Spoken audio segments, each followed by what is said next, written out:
ஒரு சில ஆண்டுகளாகவே நம்ம அஜசரும் சரி, அவருடைய மனைவியான ஷாலினி அஜித் குமாரும் சரி, சோஷியல் மீடியாக்கள்ல ரொம்பவே ஆக்டிவாக இருக்காங்க. அவ்வப்போது புகைப்படங்கள் வெளியிடுவது, வீடியோ வெளியிடுவது அப்படின்னு படு ஆக்டிவாக இருந்துட்டு இருக்காங்க. இதனிடையில பாத்தீங்கன்னா, நம்ம அஜித் சார் அவருடைய கார் பந்தயத்திற்காக வெளிநாடு சென்றிருக்காரு. ஷாலினி மேடமுமோ குடும்பத்தை கவனித்துக் கொண்டு அவங்க இந்தியால தான் இருக்காங்க. இதனிடையில தற்போது ஷாலினி அவங்க மீண்டுமே சினிமாவில் கம்பேக் கொடுக்க போவதாக ஒரு தகவல் சமூக வலைதளங்கள்ல வைரலுமே ஆகிட்டு இருக்கு. ஆரம்ப காலகட்டங்கள்ல ஷாலினி அவர்கள் நடித்த பல படங்கள் ஹிட் கொடுத்திருக்கு. அதிலும் மது சாருடன் நடித்த அனைத்து படங்களுமே ஹிட் தான். அந்த வகையில திருமணத்திற்கு பிறகு ஷாலினி எந்த ஒரு படங்கள்லுமே நடிப்பது கிடையாது. முழுமையாகவே குடும்பத்தை கவனித்துக் கொள்றாங்க.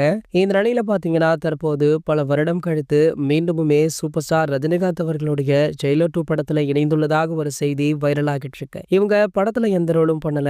இந்த படத்துல ஒரு முக்கிய பாடல் ஒன்றை பாடியிருக்காங்க அப்படின்ற தகவல் தான் தற்போது கோலிவுட்டுடைய ஹாட் டாபிக்கே. ஷாலினி அவங்க ஆரம்ப காலகட்டங்கள்ல ஒரு சில படங்கள்ல பாடலை பாடியிருக்காங்க. அந்த பாடல்களுமே நல்ல வரவேற்பு பெற்றதால அவங்கள இந்த படத்துல பாட வைக்கலாம் அப்படின்னு சூப்பர் ஸ்டார் அவர்கள் முடிவு பண்ணிருக்காரு. ஆகையால தற்போது ஜெயிலர் 2 படத்துல ஷாலினி அவங்க ஒரு பாடலை பாடியிருக்காங்களா. இது போன்ற சினிமா செய்திகளை பத்தி நீங்க உடனே தெரிஞ்சுக்க நம்மளுடைய தலைவர் அப்படின்ற நம்ம சேனலை சப்ஸ்கிரைப் பண்ணிக்கோங்க.